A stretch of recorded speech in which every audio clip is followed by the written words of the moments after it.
For Pride Month, which was in June, one of our listeners, Chrissy, set up a fundraiser for Point Foundation, but she's planning to go ahead and leave it up for the rest of 2021. So please join in and donate if you can. The Point Foundation helps LGBTQ plus students achieve their goals of higher education with financial assistance, mentoring, leadership programming, and more. Your generosity helps Point provide scholarships and vital programs to a new generation of LGBTQ plus leaders. If you'd like to donate, go to our Instagram, Who's the Boss Podcast, and the link is in our bio. It's listed as Chrissy's Pride Foundation.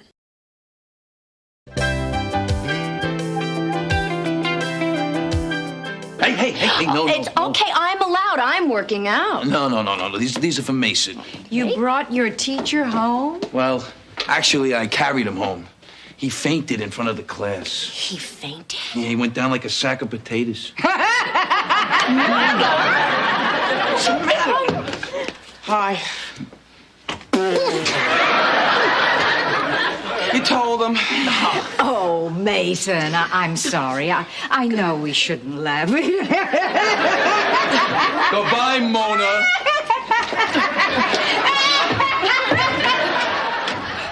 Hi, welcome back to Hey, yo. Oh, wait. the Who's the Boss Podcast. I don't think Tony's ever said it like that. I don't know. I don't know. I was trying to I don't know. I'm Tori. I'm Kevin. And we are here to rewatch and discuss every single episode of Who's the Boss. Mm-hmm. So we have a special episode today. It's going to be a long one, but it's worth it. So the episode we're covering is Teacher's Pet, which is Adam Carl's third episode and final episode, playing Mason. So we spoke to him again today, and he's so nice. He's just so easy to talk to. Yeah. Very nice. We bullshitted about a lot of stuff that doesn't have to do with Who's the Boss, but he's still interesting, so it doesn't matter. And I think he was happy to be with us. Yeah, no, I think he he's seemed to be way into it. Yeah, So it was great. I think he thinks we're decent people. Sure, whatever. So you know Adam Carl as Mason on Who's the Boss. He also was in a bunch of 80s shows like Family Ties, Benson. He talked a little bit about Benson. Yeah, I did. He touched on Benson Yeah. tonight. And he also, which you'll hear, he talked about Katherine Helmond a little bit and how she influenced him, and that because she worked on Benson, or she directed Benson. Yeah, she'd worked on Soap, then directed some Benson. Right, Soap, right, and then which rolled over to Benson or whatever. But there's some really good stuff on there. Yeah, so check it out. Okay, here we go. Hi, how are you? Good, how are you? Good, thank you. Good to be back. Yeah. So soon. I know. This episode totally snuck up on me. Yeah, like, we did. We were like, if we're gonna do this, it has to be at this Has to be time or this whatever. weekend. And I was like, oh my gosh, it's coming up. Yeah, I didn't realize that Mason came back so quickly. Yeah, I think it was the same season, right? No, It's actually a We're in different 5 season. now. It is a different season. Oh. Yeah. And we even took a month off. We did. And it still snuck we did, up on 'cause us. We traveled Yeah. and did a bunch of stuff Because this summer, so Because we were out of town a bit. yeah, it got really hard to do the show. So how have you been? I've been well, thank you All very right. much. Good. Kevin wants to know, Yes. he has a burning question. This is the most important. The first question right out of the gate: are we in the remodeled home, or are we still in the Airbnb? Neither. Oh, no! gosh. Now what happened? We are not at the house yet. We are now at our, I'm at my in-laws' house. Oh, okay. Sarah's Oh, parents, fun. which is Right. delightful. No, it's great. They're great, and it's nice to not be like spending a bunch of money on an Airbnb because Right. the Yes, remodel that's kept nice. going on and on. Oh, yeah. So we took a big family trip to Maui. Oh, yeah, I saw So pictures. it was Right. Sarah and her brother and his kids and our kids and her parents. It was like a whole big thing. And we really thought like, okay, we'll go off, we'll come back and we'll be able to move into the house. No. And no. So, but I'm we're very, very sorry. close. We're like, Okay, maybe this is like the tail end of it, like maybe 2 weeks at the most. Okay. Oh, Like, okay, good. It's now like hooking up plumbing and kind of getting some carpet in and like one functional bathroom so we can move in kind of thing. Right. So and we're slowly moving furniture in now. So we're really the end game here. Nice. Oh, that's great. Thank you. That's got to be a good feeling. I know. Oh my God. Yeah. Well, actually, I think at the point we did the interview, it was 10 months or something, It was, right? yeah, and it's Oh my now been a year. gosh. Oh, Wow. my And goodness. and the kids, the kids start school tomorrow. Oh, they do. Really hoping to be in the house Yeah. prior to school starting, but it was not meant to be. Yep. Yeah, for That's- some reason, our school is not starting till September 7th. And See, that's how my childhood Here. was. You didn't start until after Labor Day, in September. but Not yeah, anymore. well, I mean, here since they, our- and everyone else here, because we're local, everyone else here is starting Yeah, they start tomorrow. But I A don't lot know of why people our starting school tomorrow. decided to I think wait. LAUSD is tomorrow. Yeah. Yeah, we're not. Yeah. Oh, you're not LAUSD. Well, yeah, we're a No, charter, we're a so I charter, guess they so- just do whatever they want to We're do. we're a charter, but we're an LAUSD charter. So it's Oh, yeah. a weird hybrid thing. Yeah, like I know, I get so confused about the independent. I thought we were, I don't know. Well, I know, yeah, the charters get some like funding from LAUSD, Right. And I think, and normally our charter follows the LAUSD curriculum and like the way they do things, but ours was like, well, with COVID, let's see what happens Yeah, with let's see how it LAUSD, and then goes. we'll open a little later. And Yeah. So if you that guys way, if everything closed, they don't have to close. They can Right. just say, if you "Don't had come." opted to do remote learning, is it that same company that's doing the entire LAUSD? Like it's called like Oh, I don't know. Angels, No. City of Angels or something. It's like some Yeah, I know what you're talking outside about. Oh, really? company. And they used to it used to be they were a homeschooling, Mm-hmm. company.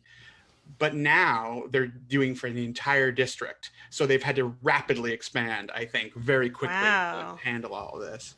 And so if we had opted for that, it had to be through them.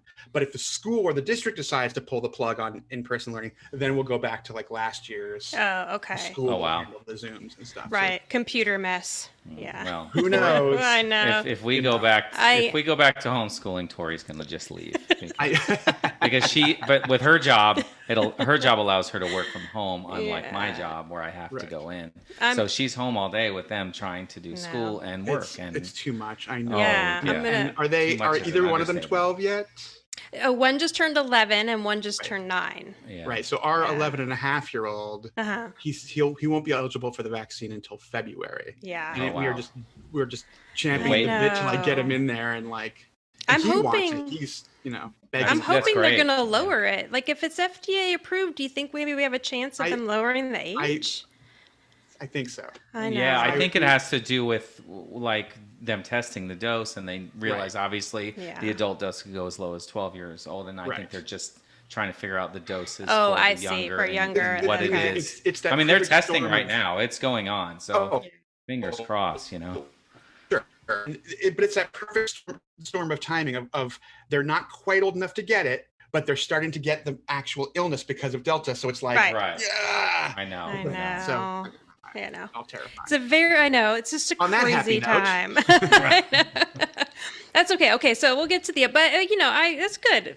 We Yeah. wanted to catch up first. Okay, good. Okay, so now, all right, so the episode that you're on here is called Teacher's Pet. And this is interesting because it's mostly just Mason and Tony's kind of story. Exactly.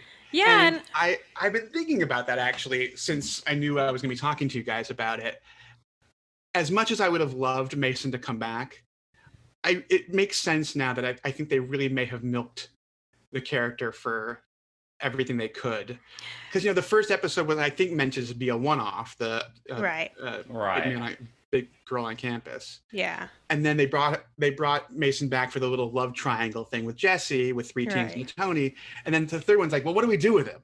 I mean, I Right. don't know that that's Right. what they were thinking, but so this idea of like Tony going back to school and like Mason being his, his teacher. Right. Then after that, like, what do you really do with? Right. Now, could Mason as a teacher have been a great spinoff? Listen, who am I? Yeah. to say? I think so, but what are you gonna do? I was thinking the same thing while I was watching, and I'll go on a little bit, but I do have an idea that I think would have been cute for another Mason episode of a buddy up that we hadn't seen yet. But how did you find out that you were going back for this third episode? Do you remember? I don't think there was anything remarkable about it. I think I just got a call from my agent saying, "Hey, you're on a veil. They want these dates. It looks like you're going to go back to Who's the Boss." Right. And I was very excited. No. I kept thinking, I really did think that this wouldn't be the last one, that if they were bringing back Mason again, that they were still, that this could go on. Yeah, I agree. But I was excited that it was sort of a me and Tony, episode, because it really, as I look back on those episodes, they're sort of equal parts Mason, Sam, and Mason, Tony. Yeah. I had always thought of Mason as sort of being this sort of character in Sam's universe, but really there is this whole aspect of it that it's like almost more of a Tony friendship than it is a Sam friendship. Yeah, I agree. Like the chemistry is almost better. I mean, chemistry is used in many different ways. Right. And the chemistry between you and Tony is better, I think, than Mason and Sam. I mean, they cut the part where Tony and I kiss, but other than that, no, I totally agree that we had this. I'd never really thought about it before, but I think we really did have a really good chemistry together, Tony. And well, the kiss always happened before the show, right? Tony would. That's give right. You Every time before the taping, big smooch. Big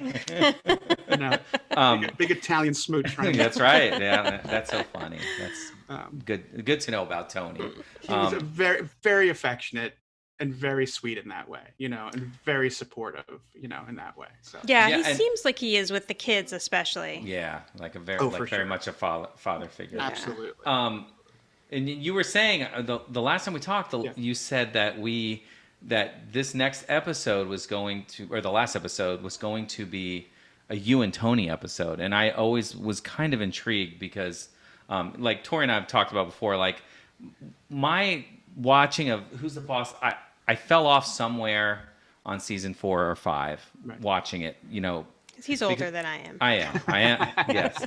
Thank you for stating that. I think when I hit high school and like when I got ready to graduate, I think I stopped watching. So as we're watching along now with the podcast, I'm learning. Okay, I saw that one. Now I am in the unknown. Uncharted territory. It is all new to me. So when you said that, it was a you and Tony episode, I'm like, what does that mean? But like, it truly was. Like, Samantha comes in, she's like, look who I ran into. Yeah. And then she's, see you later, bye. See you later, Samantha, and it's you and Tony. Yeah, so, you were not kidding about that. There are a couple of things I remember from the episode. One was that I was really excited that I got to have a moment with Mona. Oh, yes. And there's that moment where she's like laughing at me and she buries her head in my shoulder. And I'm like, Katherine Helmond is burying her head in my shoulder. It was like this brush with a legend, it was very exciting to me to get to do that with her. Yeah, that's pretty cool. That was cute because I was trying to think about that when we were watching it, because I think the only other interaction you had with her was when she told you to get out of her chair. Yeah. I think in 3 Teens and a Tony. Like, who are you? Get out of my chair. Yeah, I thought that. And that scene is so cute with the two of them laughing. Yeah. And but the thing, what we noticed about that scene is when they come in, Angela wants to eat the brownies because she's been working out. And Tony's like, you can't eat the brownies because they're for Mason. And then the brownies get put on the kitchen counter and you never get a brownie. I didn't even remember about the brownies. No. That's so funny. Yeah, that had nothing to do with brownies. No, you get no brownies and then you just leave. And then the line that you brought your teacher home. Yeah. And then he says, "Well, actually, I carried him home." Right? Yeah. It's a funny scene. Like, Katherine Helmond, I have to say, like, was a very, very early inspiration for me, way before Who's the Boss, which was my very first ever TV gig when I was 12, I guess, was on Benson. Mm. Oh, right. Right. Benson was a spin-off of Soap. Right. Soap. Yeah. Mm-hmm. And I've never forgotten this. When I showed up for work on Benson, she was there because she was directing the next week's episode of Benson. Oh, so she would direct some episodes of Benson. Mm-hmm. I think she directed some episodes of Who's the Boss as well. Yeah, she did. And I remember seeing her like in the hallway there, like in the offices, the production offices, and then seeing like on some paperwork, like a printed schedule that she was directing the next week's episode. And I was so like amazed by that because I knew her from Soap. Right. And I was like, wait a minute, actors can direct episodes. Right. Like that's a thing. And that was the moment that I decided like that's what I want to do when I get to be older. Like I want to be able to direct episodes. And so Nice. she was like a very early inspiration for me in that way. That's And so really then get to work with her was, kind of a little bit of a dream Wow, come true. yeah, That is totally. great, That's sweet. yeah. Like that. I mean, my biggest sadness over there being a revival, if there is a revival now, is that if they would have done this 10 years ago, they could have had her on it, and I think it would have been really nice to. If they do this. If they do the revival, I really hope that they can work in some sort of like, in a sitcom way, a little memorial to because obviously they've also lost Mona, like the whole Right. family, Absolutely. in some way would maybe want to pay tribute to Mona. So I thought I had read early on when there were first rumors of the reboot, one of them saying, maybe Tony, somebody saying, it's not going to happen because there's no. Yeah, they kind of stood by that for a while. I remember think. that too because I actually remember the day that she passed away. I messaged you, and I was like, "Well, there goes any hope for Who's the Boss reboot," because we always talked about that would be a great. And this was I don't know how many years ago. It was probably almost 6, because she passed away in 2018 or 2017. Was it? Okay, but, that recent. I felt like it was. But when reboots started becoming popular, I think there's a way to pull it off. Oh, absolutely. It would just be nice if her presence just loomed large. Right. Yes. If there was like a massive portrait of her over the fireplace and a lot of references to her or something. Or they run into gentlemen who knew her. Oh, God. Oh, I know Mona. I remember Mona. She lived life to her the fullest all the way to the end, for sure. Yeah, so then the last time we spoke, my mom made a note to tell me that I did not ask you about what it was like to work with Judith Light. My only recollection is that it was wonderful. She was very kind and very supportive and very friendly. Nothing but good stuff. We love Judith Light over here. Mm-hmm. We watch pretty much everything she's done. We do, even the really old bad movies. We love watching old stuff. So sometimes we'll sit down and watch like an old TV movie. We picked a couple of hers. Like Hallmark type movies. They're awful, but she still shines. And she's also she's great in it. How many episodes of Law and Order as a judge has she done? I think she's done a bunch of those. Yes, SUV. Yeah. Transparent. she's great in Transparent. I will say there's two people who I've worked with that I have had sort of career resurgences like that. Right. I mean, maybe you can't even call it a resurgence because they've been working constantly since then. Mm-hmm. But somehow it's sort of in the zeitgeist now. Judith being one of them, and Jean Smart being the other. Oh my gosh! I did like 3 episodes of Designing Women, and so I love it. I love watching them. Be everywhere now, and everyone loved them because they're great. Yeah. She's actually very nice. We have a bit of a connection with her. We do. Her daughter dances at our daughter's. Are you kidding? Doesn't anymore. She doesn't anymore. So and we would see her all the time at the studio. And her husband also Richard. Yes. Yeah. So sweet, and nice he guy. was I would always talk baseball with him constantly. Yeah, so always there. I directed Richard in a play in 2007. Oh, nice. Oh wow! It was a 2-character play. It was Richard and Yardley Smith, who does the voice from Simpsons. Mm-hmm. And this was at the Falcon in Burbank, which was Gary Marshall's theater. And I was hired. I was a nervous wreck because I didn't know either one of them, and I had only directed plays like with people that I knew and was close to. Mm-hmm. So I was like, any real actor who knows real protocols and be like, who is this fraud? I was terrified to come in there and and Gary was, oh, don't worry about it. They'll love you. It'll be fine. So and it was, and Richard was so sweet and just loved to sit around and tell stories all day. And was nice man. Great anecdotes and really, really lovely guy. Yeah.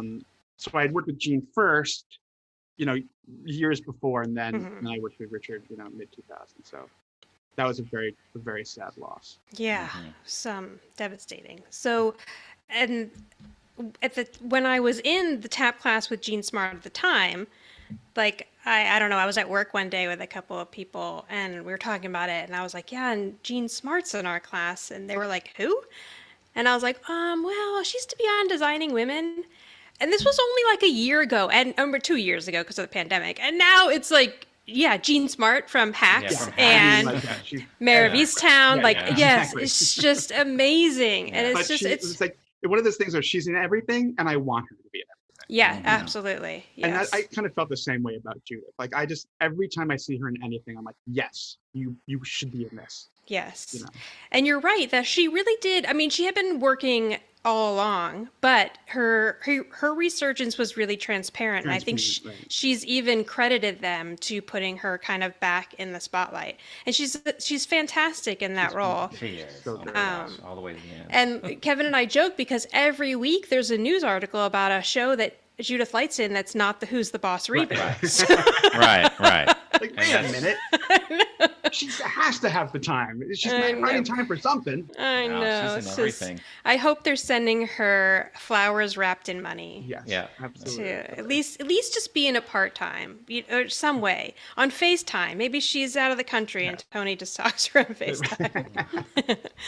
She's working for, like, I don't know, like Doctors Without Borders or something, you know. Yes, exactly. Yes. Like she, I don't know, had to go find herself after Mona's passing. There you go. So then, okay, what was now one of the other things that I wanted to ask you about is, do you remember at all, like, kind of what the shooting, like, how did the schedule work when you would have, was it a week that you would work? It would be 1 week, 5 days. So I don't remember if it was a Monday through Friday or a Tuesday through, whatever it was, but let's say it was Monday through Friday. So Monday you would come in and you would do a table read, and that's all you would do. We'd sit around the table, the network would be there, all the producers would be there, cast, and you would just sit there, read through the script, and they would frantically be taking notes about, like, what jokes were working, what jokes weren't working, and then you would go home. And we, like, Alyssa and I would stay because we had to do school. So we would probably do our little 3 hours of school, and then we would leave. But everyone else just got to leave after the read, except for the writers, of course, who have to go and, slave away for right. So rewrite the episode, right. And then the next day, so then you come back Tuesday and you'd start to, like, get it on its feet, do, like, rough blocking, and then go home. Then Wednesday you'd come in and, like, finish blocking it, and at the end of the day there would be a run through for the network. Oh, okay. And it would all come, and it was all very tense and terrifying. They'd sit around in, directors' chairs, and, like, things would get laughs or they wouldn't, and then there'd be a lot more frantic rewriting until 5 o'clock in the morning. Wow, and every week the network, they were that involved in it. Oh yeah. Wow. And then you'd come in, let's say Thursday morning then, and there'd be new pages in, like, goldenrod. There's always, the colors were constant. Right, the colors always The first one would change, be white, then the rewrites would be blue, then it would be, salmon. It kept changing. Right. And there would be, like, asterisks by any new dialogue that was new. So you're integrating all this new the day before taping. You're getting new dialogue. And Thursday would be camera blocking. So it's all just sort of technical blocking for all the set up all the shots. And then at the end of the day, another network run through. And then Friday we'd come back, and we would have there would be 2 tapings on a Friday. You tape one, have dinner, come back, and tape it again. Okay, interesting. And that was it. Now, it's funny that you mentioned the blocking one, because we noticed a little bit of an almost goof in this episode. Really? So everything. when you come home with Samantha, you come and sit on the couch, and Samantha's wearing a big jacket. Yeah, so she goes over to that mirror that's by the front door. And Alyssa's taking the jacket off, and you can tell that Alyssa can't get the jacket off of one of her arms. And so she's kind of struggling, but then she makes it to her mark in time for her line, because she just rips the jacket off, throws it on the floor, and then, like, runs to get to her spot to be able to deliver her line. Totally just throws it on the floor, doesn't bother to. And then she runs over, and as she's running over, she starts delivering the line. Right. Like, you could tell it was like run and gun, It's because ultimately you do, multiple takes if something goes wrong. You know, they Right. stop, they go back, they do it again. You could always tell that like the laughs that the audience is doing, like when they've only seen the scene for the first time. By Right. the time they've seen it for the fourth time, it's like, you know, the laughs are getting like, you know. Right. Right. Right. But we've heard that Tony would try to keep it to just a couple of takes to get it to move quickly. They were not like long nights, you know. Yeah.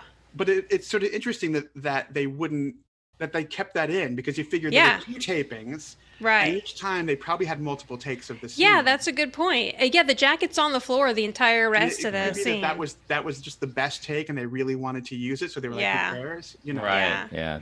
Now, when you come in there as a guest star, are you extra nervous about being the one to flub a line? Oh, absolutely. Yeah, that's got to be so stressful. And they're always pretty great about it, you know. And they screw up enough that like you don't really feel that terrible. But if you were the only one screwing up, you know. Right. When I was most terrified though about it was when I would work on soap operas. So I worked on Days of Our Lives. Yeah. And I did about 6 different characters over the course of 6 seasons on that show. They didn't care. Right. I was like a doctor one, you know, thing. I was a lab tech. I was a computer hacker. I was a PR guy. Like, you've done the show before. You know how to do it. Okay, we'll use you again, because even better. It's so fast. Mm-hmm. They have to get through so much, and if you screw up, they just keep it in. Yeah. So I can remember my very first, especially if you're not one of the regulars. You know, you're just a guest. I like flubbed a line, and the scene ended, and they were like, "Okay, moving on." And I was like, "Well, wait, I kind of screwed up the line." He's like, "Yeah, it doesn't matter." Right. And off they went, and the flub stayed in, and you know, it's just like you just got, and that's terrifying because you know they're not going to do it again if you blow it. You know? Yeah. Well, I've heard, you know, soap operas get a lot of bad rap for being, you know, lower quality TV, but for training for an actor, I've heard that soaps are actually terrific because you're learning so much dialogue and you're doing so much every day. You're learning so much dialogue. You're learning a lot about camera blocking because they basically are like, you come in and they just go, okay, so you're going to say your first line here, move to that mark over. Everything's like pre-marked for you. It's like they're not, you know, sitcoms or a play or something. You're kind of working it out with them. You're trying to figure out where you want to go. You spend half an hour, like, you know, block. This is all pre-blocked before you get there. And there's like, say that line on that mark, move over there, say your next 3 lines, come over here, and you just have to take it all in and hope that you remember and not screw it up. Yeah. And you get a couple of rehearsals, obviously. But it really, you're learning a lot about blocking, about camera blocking, and certainly about memorizing dialogue because they're throwing a lot at you. Yeah. And then rewrites at the last second, you know. Yeah. It's, thank God it's not live, you know. Other than that, you know. Yeah, it's kind of sad that I used to love General Hospital when I was a kid, but it feels like now they're dying out. Like there's only a few left on CBS. I don't even know what's left anymore. I know all my children's gone. I know. I haven't watched them in so many years. I used to. My brother, when I was a teenager, or when I was a kid, my brother was a teenager. He was really into Days of Our Lives for some reason. Yeah. So I would sit and like. I have a good friend who was into Days of Our Lives. Like who was religiously like he would. Go and watch it every day. Was so into All My Children that she would basically kick you out of her house when it was time to watch. Right. This was before TiVo, you know, or whatever. Right. Exactly. Like, okay, gotta go. Sadly, I know a lot about All My Children. Yeah, no, there's just my parents were. My mom was way into it. Yeah. Did my story record? Well, and I feel like soaps kind of go with families. Like your family watches, like because grandma watches it, so mom watches it, so then you watch it. I inherited Days of Our Lives from my exactly. brother. Yeah. That's absolutely. But yeah, I think on CBS there's only Young and the Restless and Bold and the Beautiful left. That sounds about right. And General Hospital is still on because my mother still watches every single episode. Yeah. I think Days is still on. I think so. Right? Yeah, I think so. I think. Yeah. I don't know. Amazing. But yeah, it's kind of sad that they're going away. Soap operas is there's no seasons and like it's constantly just going. Yeah. You know. And also like 5 years later, these characters are still in the same hospital room talking about the same thing. Like it's like they repeat the same beat over and over again over the course of the season. It's like totally. That's so funny. That's so true. Okay, so then my idea because I am sad that this is the last time that we see Mason. And again, I remember you saying that you felt like it was longer than 3 episodes. And as a kid, I feel like it was longer than 3 episodes Me too. also. Me Definitely too. felt like that to me. Like I'm and people seem to remember Mason like that. It felt like more than 3 episodes, but it really was just the 3. Yeah, he's definitely a very they were just memorable memorable character. enough. Yeah. But I would have liked to have seen Mason and Jonathan have an episode together. That would have been cool. Yeah, I could have been tutoring him or something. I don't know. Yeah, because I feel like there's in one episode they kind of hint to Jonathan being, like he looks up to Mason because he is Mason, just younger, like he gets picked on at school and like that kind of stuff, and he's smarter than everyone else. So it would have been really cute to kind of see some sort of buddy thing with them. But I have a new idea for the reboot. Oh, here we go. Bring it. Bonnie and Mason got married. That's amazing. Right? Because there's always those people in high school that like knew each other, but then they weren't, and then they find each other later in life, college and stuff. Although Mason was already out of college. So yes, Bonnie and Mason are married. And Bonnie was Shauna Lane Block, right? That was Bonnie, yeah. And so we've known each other for a million years, and we're still connected over social media. Oh, great. Oh, that's cool. Great. Yeah. Yeah, that's cool. So. She's the last. So she's the only friend that lasts throughout the entire. Is that right? Yeah, right. we've watched them all leave. We just did one with her, right? Was that? Yeah, she's in a lot this season. Oh yeah, we went ahead and we did the next episode, Mrs. Rosini's uncle, and she's in that one. Okay, that's what it is. Yeah, when it started I out, love that she lasts that long. I think she lasts all the way to the end, if I remember correctly. But she's the only one because it started out with Nicole Eggert, right? And Angela Lee, right? Yes, and then another lady, I can't remember her name. She played Robin, right? But she went on to go do something else. They lost her pretty quickly. And so, and then eventually Nicole Eggert leaves, I'm guessing, to go do Charles in Charge. Probably, and then Julia leaves, who is Angela Lee. Right. And then, which we saw her on an episode of Shameless in season, in season 10. She's in an episode of Shameless. I actually hung out with her not that long ago. Oh, nice. Just cool. like a couple of years ago. And we, again, social media, we're all still connected. Right. That's really cute. That's great that you guys, that you're connected to them, being as it was only 3 episodes. We were all kids together, So yeah, that's cute. The other thing I remember about this episode is that I think when I first read the script, I had not seen Citizen Kane yet. Oh, so that's I did not know what the Rosebud reference was. Right. And when I said it at first, I think I just guessed as to how they wanted me to say it. Like I didn't know what I was mimicking. And it wasn't until later that I realized that. Like, oh, that's what that is. If I have seen that movie, it was so long ago that I looked up the Rosebud reference because I was like, what does it mean?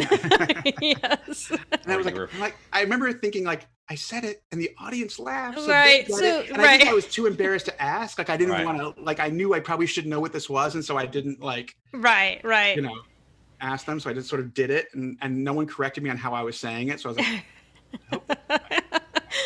yeah, no, you hit it. It was perfect. Do you remember, did they put something down for you to fall on when you're supposed to faint? They must have. I don't. Yeah. I mean, I know there was like a pad there that I. Yeah, you went down. So. And I loved working with Alan Oppenheimer, who played the dean. Yes. So he, again, like I think I sensed I loved veteran character actors from a very early age, and I think I had sensed early on that like if I was going to have a career as an adult, that's what it was going to be. Right. So I've always just been very into elderly character actors. Right. Alan is still not only is he still alive, he's still working. Yeah, we looked. He's got a lot of voiceover work. There's a lot of voiceover doing. stuff. Yeah. And he had been on like Broadway. I think I think he was in the original Broadway cast of Sunset Boulevard back in the 90s. Wow. And he's done, I mean, so much classic TV, Get Smart and Hogan's Hero, like all the way back. So that was fun to get to work with him too. You know what we have realized too in watching this show when we look at the actors is, Rhoda Gemignani, who plays Mrs. Rosini, in the pilot episode of Who's the Boss, the actress was 43 years old. And I'm gonna kill myself now, excuse me. But like, so I'm like, wait a minute, I'm 2 years older than Mrs. Rosini is in the pilot episode, but I just feel like. Do you know when you about were a kid that Mrs. Rosini was people 60? call the Wilford Brimley cocoon line? Do you know about that? Yes. Right. Tom Cruise. I am now the age like Wilford Brimley was when he did Cocoon. Right. It's great. Yeah, I saw one meme recently. It was Paul Rudd and him next to each other, and they said Paul Rudd is now the same age. Yeah, it was like that whole. Yeah. And it's like you're looking at it like, what? So Paul Rudd? Alan Oppenheimer, when I looked him up, I believe in his first episode of Who's the Boss, which is a couple of episodes before this one, he was only like 58 or 60. So I feel like either they made people look older or people just looked older then. We were kids. I believe that people looked older. I know. Yeah. Than they do now. Yeah. I don't know why that is. I hope so. How it works. But yeah. I just hope it keeps going. I know. But the thing is, I will look and see some people from high school, like, on Facebook or whatever. I'll see people I went to high school with and think, we all still look pretty young. Or, right. Then I'll see someone else I went to high school with and go, you look like someone's grandmother or grandfather. I know. Like, why is that? How is that possible that I'm the same? Hard living or something? Yeah. We've had agree. that. I show all the time. I'll do that with her. I'll be like, look at this person on Facebook. Like, this woman looks like she's 60 and she's my age, Right. And it's just like, how I don't know. I also sometimes think about how young some of my friends' parents were when we were kids. We thought, absolutely. These grown-ups, they're so old. They're so old. And they were like in their 20s. Oh, yeah. Like, they were just kids. Yeah. So my mom and I only have a 22-year difference. Yeah, I know. And I have a 35-year difference with my first child. So yeah, and like my dad was 47 when I was born. Wow. Yeah. So I had old dad, Yeah. But like now it's completely common. Like when I find a kid at school whose parent is young, they're like that. I'm like, oh wow. That's surprising, yeah. Yeah, it is surprising because most of the moms that we know are are around. And people are waiting longer and longer to have their first kid. Right. Yeah. Like we did. Yes, which I still can't decide what's better. Like, then when you're 47, you get to like go out and do whatever. I don't know. I see. Like I said, again, it's like on Facebook. I had a friend whose kid, she had her son very early. She was, I think, in her late teens, and then he got to be about 18, and she's almost done.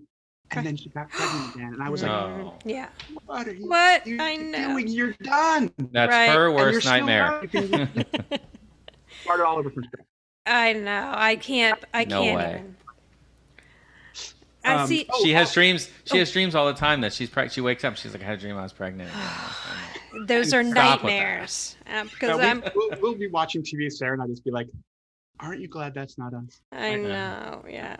I know, because like now I feel like this is a really great, and you have what you said, 11 and a half and 9. 11 and a half and 9. So that we have 11 and 9, and I really feel like this, like traveling with them is great now. Mm-hmm. And they still annoy me, and I still can't get them to clean and stuff like that.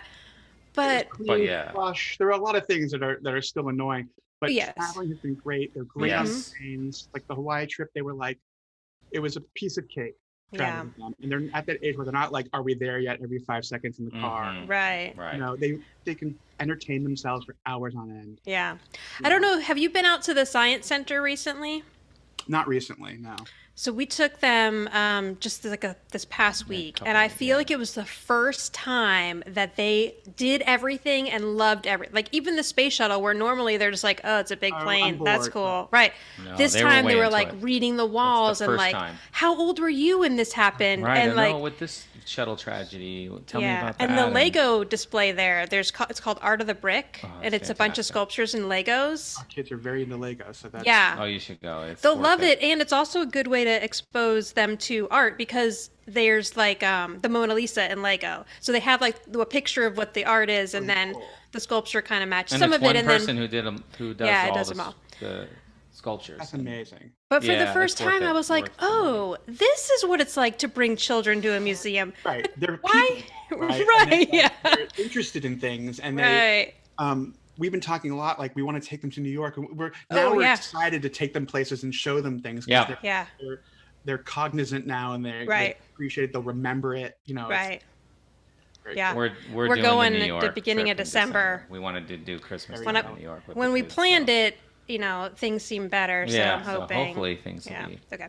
Anyway, I'm sorry. We've taken other a lot thing of your I time. forgot- No. it's Okay, fine. go ahead. No, please. One other thing I forgot to mention about the episode, of course, was Yeah. that Chelsea Noble, Oh, who yes. played the girl, went on to marry Kirk Cameron. Yes. Right. They've been married for many, many years. Yes. And I don't know if they were already dating at that point. I don't think that they were. I think we looked it up. Yeah, we looked it up because she was in an episode before that. No, she met him. And she met. Okay, so she did a spot on Full House. That's what it was. Full And House. she met Kirk Cameron on the set Okay. when she was on Full House. That's what I remember. So I reading believe That's that what it was. they knew each other. I'm not sure if they were dating yet. And then met she on did the Full stint House. on Growing Pains. Oh, she was on Growing Pains. You're right, of course. That's Yeah. Right. Yeah.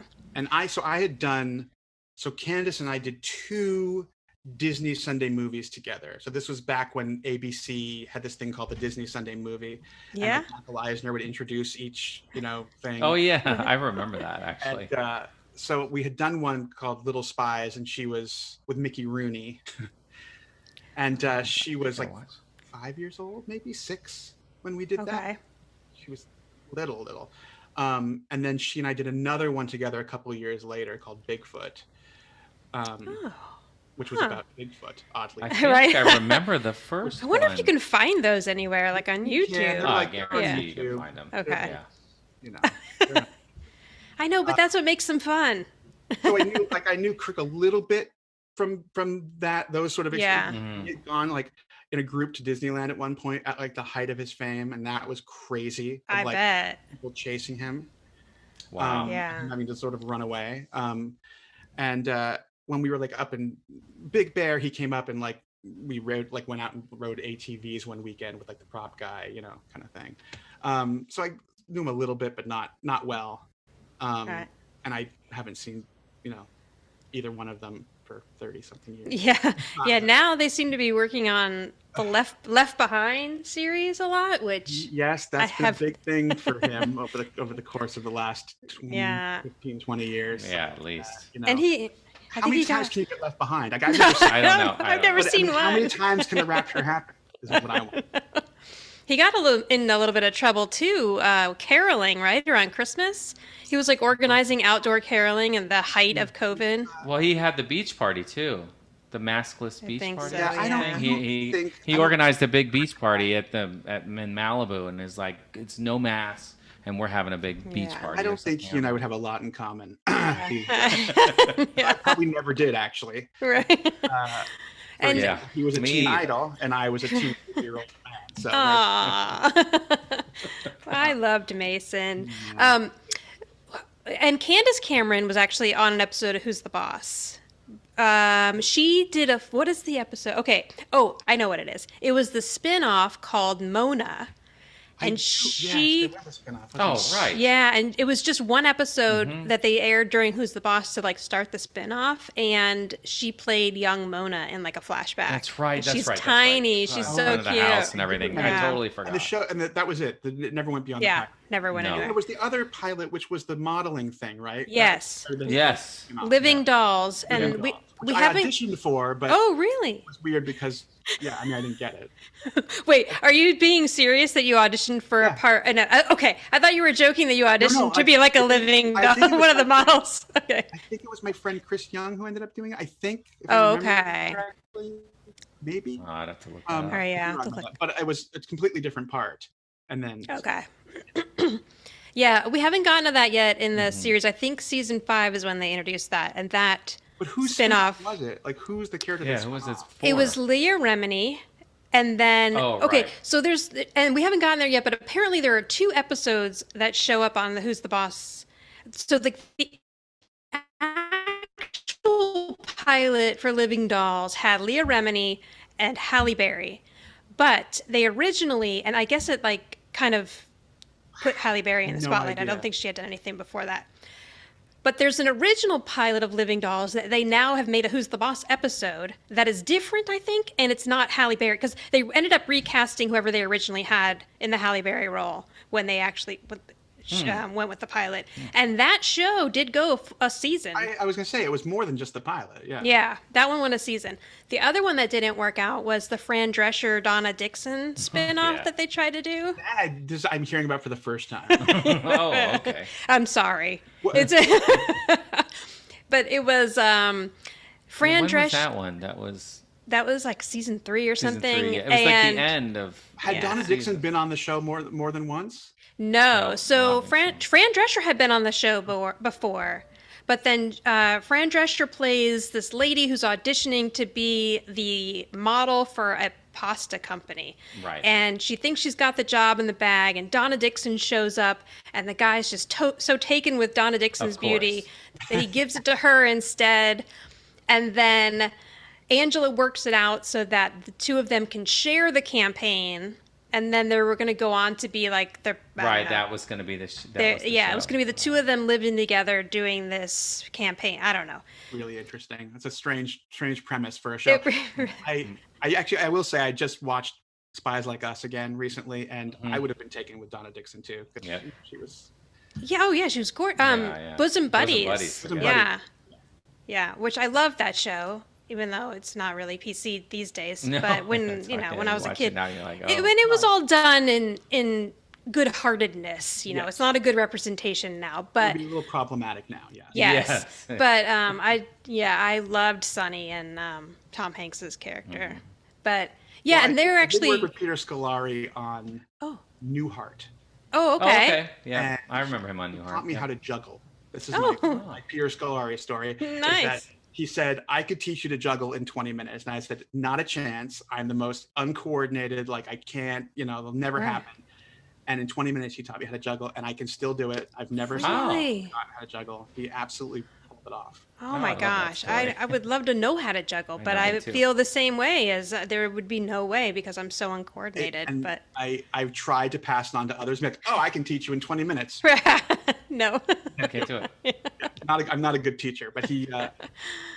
That's my Peter. I've never saw him again, but he left a lasting legacy in my life. Right. Oh, that's That's cool. nice. You have all these That's a little great story. nuggets of interactions with people, And I think that's what's fun about having been sort of a journeyman actor that went from show to show is that I got to interact with so many different people. Mm-hmm. Now it's like I just get to tell stories every time someone dies.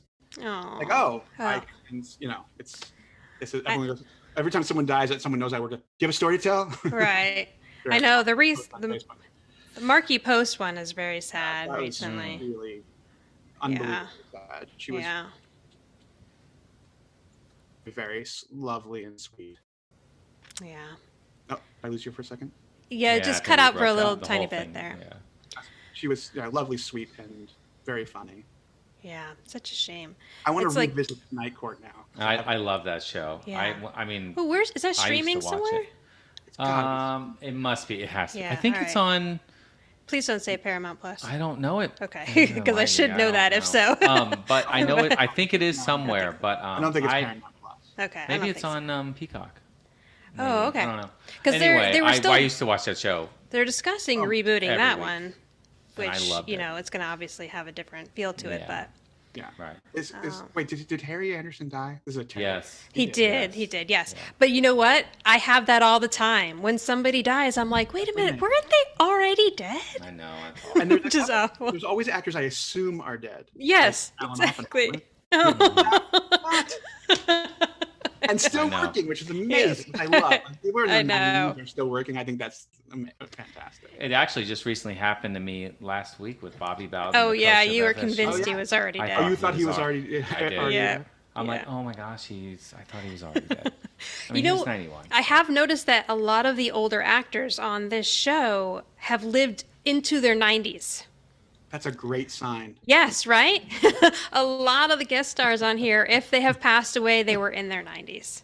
Yeah, I mean, so it's James great. Coco was on early on, right? Yes, he was an an unfortunate one, yeah. Mm-hmm.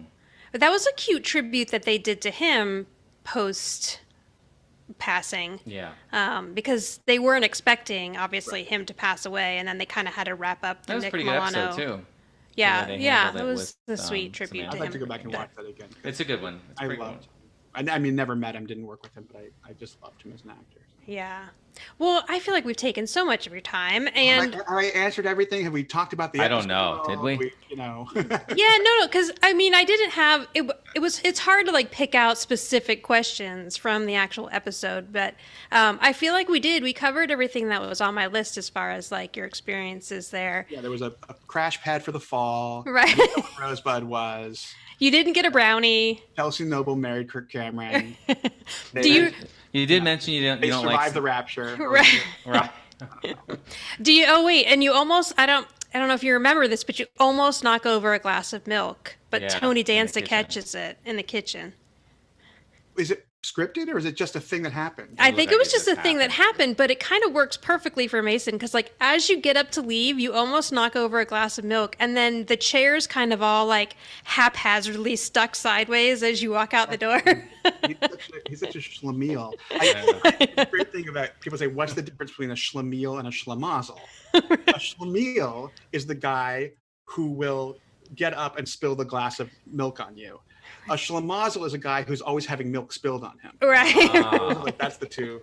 I never knew that. Mason's more of a schlemiel. You know? Yeah. So even if you weren't planning it, it really worked with the characters. I don't. So I it was can't good. imagine that was planned. I would think I remember having to do that over and over again. I think it must have just been a random thing, and Yeah. Tony's quick boxer reflexes. Cat-like reflexes. Yeah. All right. Well, thank you so much. It You're was very great to welcome. talk Talking to you. guys again. And if you have think of any follow-up questions, you know where to find me. I All will, right. Yeah, thank absolutely. you. And all right, here's to Mason and Bonnie being married in the reboot. I'm all for it. I'm gonna pitch let's that do to it. Shauna. So. Yes, do it. Okay. All right. Thank you All so right. much. Bye. See ya. Thank you, Adam Carl. That was fun. Yeah. I didn't mean to talk to him for almost an hour, but it just kind of flew by. I didn't I know realize. it did. We I were felt just bad talking after. away about stuff, and it is what it is. So you can fast forward to it or not. No, just fast forward through our parts, not Yeah, I know. his. That's what I'm saying. Today we're going to cover season 5, episode 9. The episode is Teacher's Pet. It first aired on Tuesday, January 3rd, 1989. And the TV Guide summary says, Teacher's pet Tony wants off the leash when student teacher Mason shows blatant favoritism toward him. Wow, I feel like someone was really trying with this one because they went with a pun there. Yeah. Oh, yeah, that's true. Well, wait till you hear mine. Tony is very proud to hear his former protege, Mason, will be teaching one of his college courses. He and Angela give pointers on how to overcome his timidity. Timidity? Yes, thank you. Timidity. I still can't say it. I'm not even sure that I said it right, but Which led to his fainting in the first lesson. Alas. Sorry, I didn't mean to say alas. Alas. Being the gratefully doting teacher's pet becomes so embarrassing. Tony ends up talking to the girls' advice to hand in a terrible paper. The dean volunteers to mark the stack it's in, so Tony begs to get it back in vain. Boding truth time for Professor Mason. boding truth time. I know, it's kind of all over the place, but there it is. That's all I got. All right, well, it's not the worst one we've heard, but, it's not the best. Yeah, whatever. But it's got all the parts there. It does. This episode was written by John Donnelly and Clay Graham. We've heard their names before. I feel like they've written Okay. at least 7 episodes at this point. When this episode opens, Tony walks in on Angela doing just classic 80s exercise. I know. So, do you think she wheeled? The TV in the living room must be on little wheels because she's wheeled it over to this area so that she has some more room so that she can do her. I'm going to call this jazzercise. Okay. Because that really sounds like something that would have been in the 80s. And Tony walks in to see her exercising. And he looks at the TV. First, he kind of checks her out. Then he looks at the TV and he's staring. And Angela says, "You think she's cute?" And he says, "Well, only in that perky, incredibly healthy 18-year-old kind of way. Oh, boy. Yeah. It's not good. I know. Like, I guess I'm sure back then I didn't even think twice. Well, I was 12, but I don't think anyone even thought twice about that line. But now I'm kind of like, he's like 37. Let's just not look at 18-year-olds, even though they are technically legal adults. True. That's true. It's a good point. Yeah, but However. Yeah. However, your daughter's only 2 years younger. True. And Angela says, That's true. if I keep working out, I'm going to look like that. And then he's like, yeah, right. And he's still staring at the TV. And you can tell Angela's kind of like, she's working a little harder now because she's thinking like, oh, he thinks that's good. So Yeah. I'm going to keep working out so that he wants to have the sex with me. And she says, I'm going to look like that if I keep working out. And he's like, yeah, right. So then she socks him in the stomach accidentally as she's exercising. And then Tony feels the burn. Yeah. What is she doing? It's just so funny to see. I know. I think it's just, it's supposed to look stupid. Yeah. So you know? think like even back then this was supposed to look silly? I think so, yeah. Probably. Yeah, for sure. I guess so, yes. So just then, Samantha comes in the house and she says, hey, guess who I picked up at the mall? And Tony says, I hope it wasn't a man. And Mason comes in and he says, nope, Mr. Micelli, just me. I know, that's funny.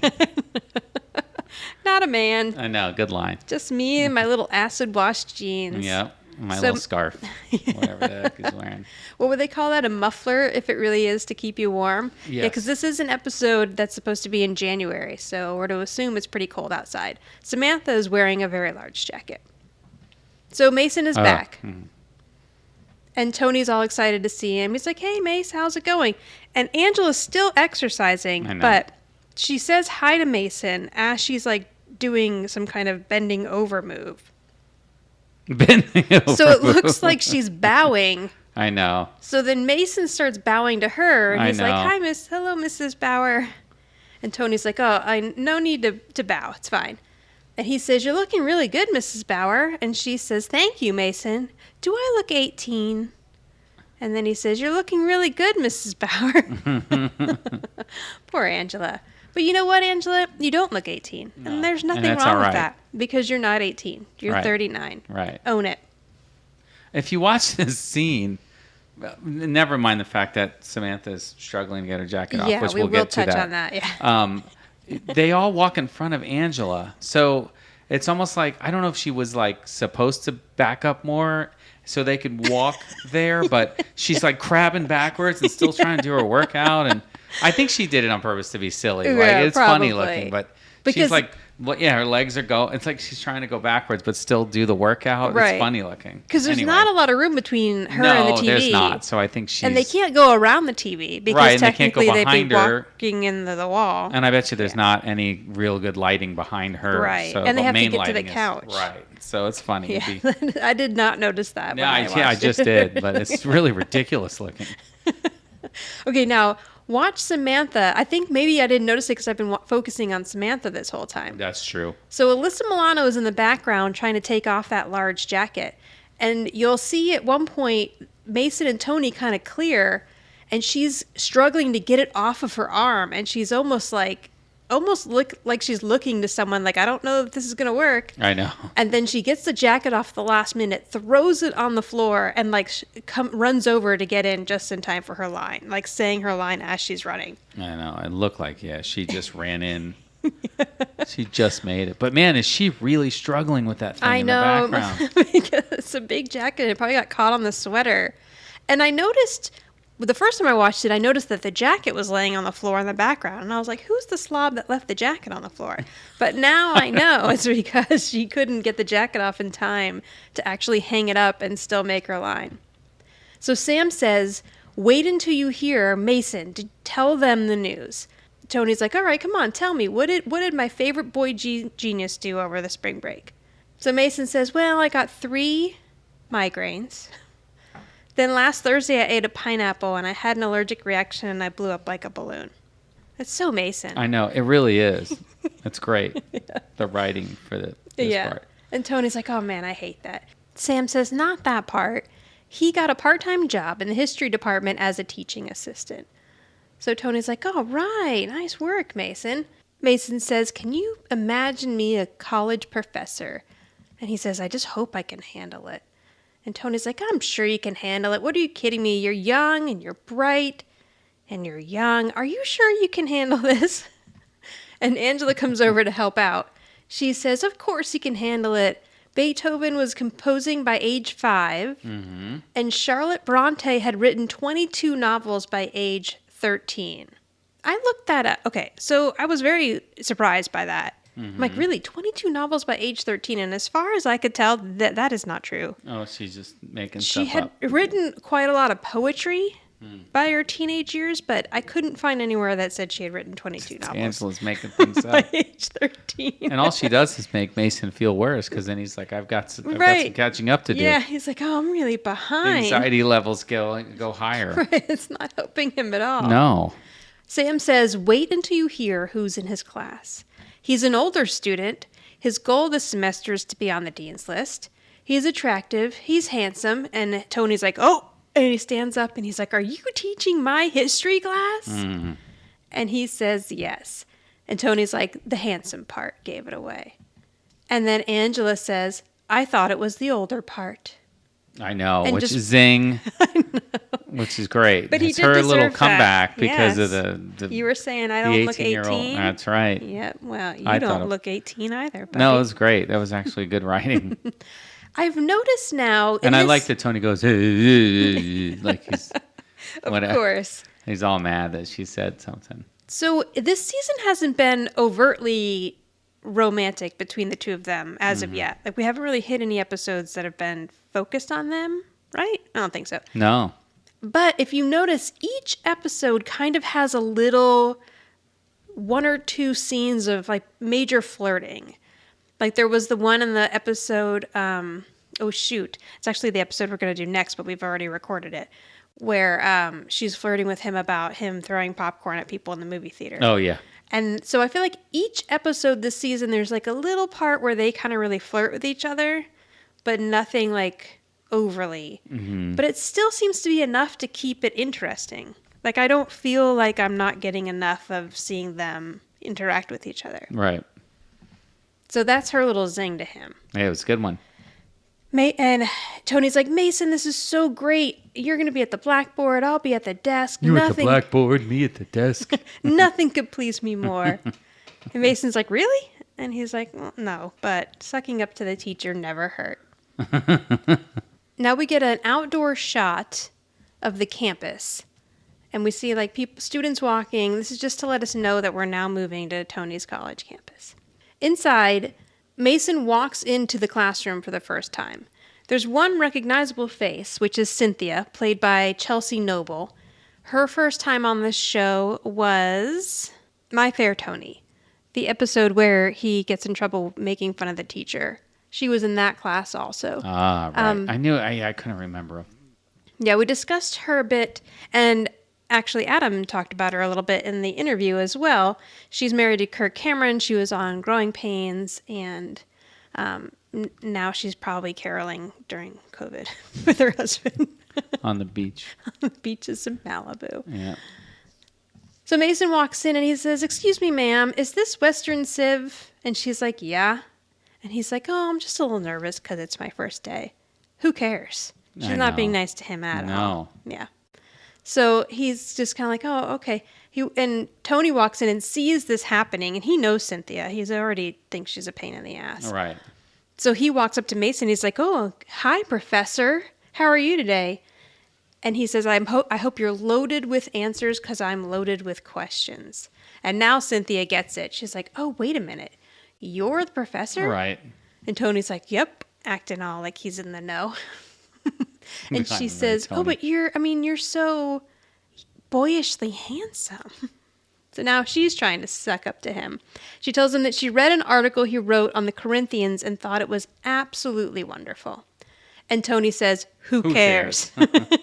Right back at Yeah. you. So Mason goes, everybody files into the class and takes a seat. And Tony says to Mason, a teacher's born. So he sits down And Mason's like, good afternoon, class. My name is Mason Peters. I don't think I realized that his last name is Peters. Yeah, because we never really hear it. He sees everyone in the classroom staring at him. And he starts to get nervous. And his vision goes blurry. And For some reason. He just hits the ground. Hopefully on a little soft mattress like we discussed with Adam. So he falls down and Cynthia stands up and says, all right, no homework. I mean, come on, Cynthia. What you're in college. Right, exactly. It's like a very high school. Homework, yeah. Never mind the fact that a grown man just fell down. Man, right. But almost a boy. Grown man. Just fell down on the ground. Nobody cares. No. So then Tony goes over him and tries to wake him up. And he's going, little buddy. Little buddy, wake up. Wake up, little buddy. Little buddy. And then Mason says, Rosebud. And so we talked to Adam that he didn't know what that meant at the time. And I didn't know what that meant 2 days ago. I know. So I looked it up, and it is from Citizen Kane. It is when the main character dies. That is what he says. And there's been like controversies for years as to what he actually meant when he said it. Oh, really? Yeah. Yeah. Like, just, different interpretations of what it's supposed to be. And I'm I guess sure it's I've very seen that open. movie, because it's one of those like, yeah, you saw it in like film class or Right. something. It's one of the movies. Yes, I might have fallen asleep. But I don't remember it. Then Tony says, class dismissed. So that it didn't go so well. No, not at all. Now we go to Tony back at the house. He's in the kitchen. He gets a carton of milk out of the refrigerator, and right then Mona and Angela walk in. Angela's way into exercise right now. It's as if she's joined Orange Theory and just wants to tell everyone about it. I know. I'm working out. Or CrossFit. Yeah. So she comes in and she's saying, come on, Mom, just do this exercise tape with me. You'll have more energy, you'll be more creative, and you'll be able to get more work done. And Mona holds up her fingers, like making the sign of a cross like you would to a vampire, and tells her to get that thing out of her face. So on the table is a plate of brownies. So Angela reaches for one because normally when Tony makes brownies, they're for her. And he's like, hey, get your hands away from that. And she's like, I can have one because I'm exercising. Of course. And he says, no, those are for Mason. And Mona says, you brought your teacher home? And he says, well, I actually carried him home. I know. Oh. And he says he fainted in front of the class. They're like, he fainted? I love this. He says he went down like a sack of potatoes. But he says, potatoes. Yeah, in his Tony way. Potatoes. And Mona bursts out laughing. Katherine Helmond's laugh is so fantastic here. I know. It's just insane. so like gregarious, and she's just thrilled at this news. So Mason comes in and he hears them. He could hear them laughing as he was walking through, and he's like, "You told them." And he's like, "Oh, no." And they're trying to stifle the laughter, and then Angela and Mona both just burst out laughing at him. So they're like, oh, he says, they say to him, I'm sorry, we shouldn't laugh. And this is the scene that Adam was talking about, where Katherine actually walks up to him and then like puts her head down on his shoulder and is laughing at him still. I know. So they push her out of the kitchen because she's no help to anyone, as usual. And they say, goodbye, Mona. And she's just belly laughing the whole way out the front back door. So then Angela tries to help. She goes to Mason and says, don't be embarrassed. Fainting is just your body's way of saying it's time to lie down. It's time to lie down. Well, that's for sure. But Mason's like, I don't know. I just don't think I'm equipped to do this. I'm not ready to handle the intense, nerve-wracking pressures of this job. And then Tony's like, you're teaching a history class, not leading an expedition down Snake River. And then Mason says, don't say snake. He's like, I have a phobia of snakes. They creep me out. They're very long and slithery. Maybe it's Freudian. This is a weird line, I think. I know. I think it is too. It kind of doesn't make sense with anything. Unless there was a callback to a joke later that we didn't get. Well, no. Like a Freudian slip is a sexual thing. Well, anything. Freud basically linked everything to sex. Right. So he's just saying, it must be Freudian that I have just this terrible phobia of snakes. Yeah, you're right. But what does it have to do with anything? And Freud wasn't a philosopher. I know. So... And actually, a Freudian slip is really, it's just, so it says today a so-called Freudian slip might be describe any kind of misspeak. Yeah, like if you say anything that you say that could be construed as sexual is a Freudian slip, like you say something. Right, but is it like snake referring to like penis? Is that what he's... Yes, but he's not necessarily making a Freudian slip. He's saying that the reason why maybe has this phobia of snakes is because they're like penis-like, and so it is Freudian that he has a phobia of them. Okay, well that's kind of what I'm saying, or what I got out of it. Yeah, I mean, maybe I'm not clear. That is the reason why they're comparing it to Freud, but I think a Freudian slip is more when you like accidentally say something sexual in a non-sexual context. Not talking about being scared of snakes. Right. But yeah, just the whole fear of snakes doesn't really make any sense. No. Yeah. But I do think moving on. Yeah. Sorry.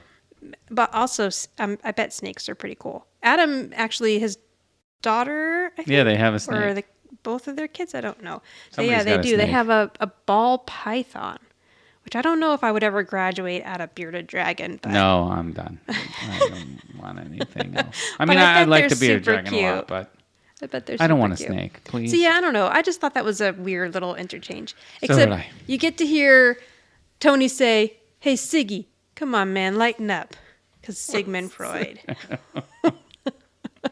It says, lighten up with the neurosis stuff. We just got to get you over your stage fright. I love how smart Tony is now because of college. Right. So freaking smart. Because he's studying all the time. Like, when? He's got to clean the house. I know. Well, yes, yeah, you're right. I don't know when he's studying. So he says, Mason says, "That's easy for you to say, Tony. You have a commanding, charming presence." Mm-hmm. And Tony's like, "Well, that is true." And that is true. Tony's overly confident when he sometimes shouldn't be.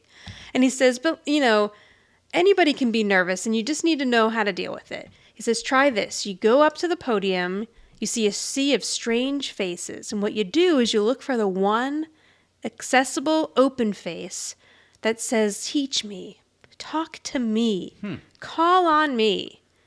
And then he makes the most ridiculous face ever and says, "Does this look like an open face to you?" And Mason's like, yeah, it does. I could see that. I could see that. And he's like, "All right, dude, give it a try." Then he says to Angela, "I'm sure you have some tricks also." And Angela's like, "Oh, I have, one or two." Mm. She says, "Actually, it helps to visualize the audience naked." Tony says, "Naked?" She says, "Yeah." I love the way she says it, too. He's like, "Naked? Yeah." Yeah. Like she doesn't hesitate. Right. She says, "That's what I do every time I have to give a speech. It's hard to be intimidated by people when they're only in their birthday suit." Tony says, "Totally naked. Even the men." Even the men. Like you Right. can only imagine women naked. And Mason says, "I can actually see the psychological validity of that technique." But Tony's just appalled by this. And Mason says, "All right, well, I'll give it a shot." Now, this is the part that I was talking about with Adam. So when Mason stands up, the glass of milk kind of like wobbles back and forth. But Tony Danza just casually takes it off the placemat, sets it in another spot. Because he knows the scene will stop if that gets built. And if you look behind Tony, there's the plate of brownies that Mason did not get one of. Nobody gets any of those. So now Angela's going to eat that entire tray later this evening and drink the milk that Mason didn't drink. Well, she is working out. That's true. So she says. Miles agrees. He's over there meowing for her. Yeah. So when Mason goes out the back door, Angela gets up to leave, and Tony's like, "Hey, Angela, last month when you gave that speech at the ad club and I was sitting in the front row, did you happen to try your visualization trick?" And she says, "Let's just say I could have talked all night." And then she leaves. See, this is another one of those parts where I think they're being super flirty with each other. Oh, yeah. So it's like just enough to keep the chemistry going even when these episodes aren't really focusing on them at all. And then as she walks out, Tony puts his hands over his private parts. Now he's all embarrassed. I know. So now we go to the next day in the classroom, and a bunch of kids are up at the front of the class, and they're placing bets to see if how long it's going to take Mason to faint again. Oh, that's not nice. Yeah. So Tony walks in, and he asks what they're doing, and they tell him that, and he's like, all right. And Cynthia comes over and says, I've got 3 minutes. I'm going to win big. And then Tony says, I hope you lose your shirt. And he's kind of strutting. I don't know if you could notice that there. He's got a little strut going to him. Yeah, he's Tony. He's very Danny Zuko walking into this classroom. And that, of course, that joke is a callback to the fact that he knows that Mason's going to try this trick out, probably. So Mason comes into the classroom, and he sees everyone. He's a little nervous, but he's thinking, like, I can do this. I can do this. And he gets up there, takes his little scarf off and says, good afternoon, class. Can anyone tell me what country is often considered the bedrock of Western civilization? And this guy I think is actually credited. Carl. He's got to be him because he's the only guy who talks besides Cynthia. The rest of them are extras, so they're not going to be credited. His name is Robert Ficella. Oh, Robert Ficella. Yeah. This is his only credit on IMDb. So I don't know if he just knew someone or he just was like, acting's not for me. Well, he has one credit, and it's Who's the Boss. Yeah, that's one thing. Oh, I'm sorry. I thought you said this was his only. I'm sorry. It's okay. I was like looking him up while you were talking, and I thought you were saying this is his only acting credit on this show, which would make sense. But it's only acting credit total. Only acting credit total. Yeah, sorry, I'm now joining the podcast with you. So after this episode, he chose a different profession. I guess so, Hope he's doing just well. didn't work. That's really odd. Like, I wonder if he was something at like somebody's kid or just they threw. I don't know. It's weird. Yeah, it's an interesting one when they have done nothing but the one episode. He tried it out. It wasn't for him. Yeah, I guess so. Whatever. So he makes a joke and he's like, it's where it's bedrock. That's where the Flintstones live. And everyone starts laughing. And Mason starts to lose control a little bit. Yeah. And he's like, getting nervous. Now Tony looks at him. Tony steps in. I know. He's like, Mason, hey, Mace. The clothes. Picture them naked. Take their clothes off. So the first person he looks at, and like we wouldn't have really been able to bring this up to Adam when we interviewed him because it's such a subtle thing. I know it is. So the first person he looks at is Carl. After Tony tells him to visualize somebody naked, right. And the shake of the head that he gives. I know, it's so funny. Like you could tell it's shot in 2 different times, but it's like, It's so subtle, but it's perfect because it's like, it's not like over the top or like totally grossed out. It's just sort of like, oh no. Yeah, I don't want to picture him. Yeah. So then his eyes drift over, and Cynthia says, Mr. Peters, because she wants to answer the question, and now he's like, oh, okay, sure. So he asks her, will you stand up, please? And she stands up. Now, where this could be really creepy, for me, since it's Mason, I don't really find it that creepy. Because he's, like, so innocent. Miles. I know, he's really going to town. I know what you're saying. Like, he's never portrayed to have those, like, pervy. Right. Like. But then, like, now that the idea's been put in his head, he's like, oh. Right. Yeah, picture him naked. And then he's doing exactly what they told him to do. Right. Picture them naked. Right. And now he's like, oh, okay. There's just something so pure about him that you don't really feel grossed out by him picturing this student naked in the classroom. So he starts to get a little dreamy look on his face. And she says, would it be England? And he's still kind of staring at silence, her. Yeah. And then Tony says, Mason, put her clothes back on. I know, that made me laugh. Mason. And he snaps out of it. And he's like, the answer is Greece. And then he moves on with the class. So that seemed to have helped him enough to like give him the confidence to be able to go on. So he sees Tony. He asks another question. And he sees Tony in the audience. In the classroom. And there's a boy next to him who raises his hand to answer the question. But instead he picks Tony. So Tony's like, and he answers the question. Then he asks another question. And again, he picks Tony. Tony answers the question. And a third question, and he picks Tony. So it doesn't matter if anyone else wants to answer the question. Yep, doesn't matter. He's moved on to the accessible face trick. And so he's going to pick Tony every single time. Now we see the outside of the school again, and it says 2 weeks later. Yeah, so this has been Time going has on. passed. Right. This has been going on now for a while. So Cynthia gets up to say something, and I'm just kind of glossing over all of this because it's all Western civilization that I won't be able to get right anyway. Western civilization. But the main point is that she's trying to answer a question. True. And Mason's like, oh, that's a good point. But as Mr. Micelli so incisively pointed out last week, again, just highlighting Tony and shutting everybody else out. So then he asks another question and he says, Tony, you want to field this one? And meanwhile, everyone else's hands have gone up. I know. Except for Tony's. And he doesn't pick on any of them. Something's and Tony's going like, on here. I really don't. And he's like, oh, I'll just give it a shot. And so then Tony says an answer. And he's like, good job. And he's like, oh, I was right? And he's like, no, not even close. But you just had the courage to say what you thought the answer was, and that means that shows you have dedication and just plain stick-to-itiveness. He says, this is a student. And somebody in the classroom says, this is a crock. So Mason is ready to dismiss the class. He says, a reminder, your essays are due on Thursday, and they are 30% of your grade. So as everyone's leaving, Cynthia goes up to Tony, and she wants to talk to him for a minute. She's figured it out. Yeah. Whatever that is. Right. And he's like, sure, what's on your mind? And she's like, I don't play Mr. Innocent. Like, I know what's going on here. I know what you are up to, and I think it's disgusting, and it's favoritism, and if it doesn't stop, I'm going to the dean. And Tony's like, okay. You know, he says, Cynthia, lighten up, huh?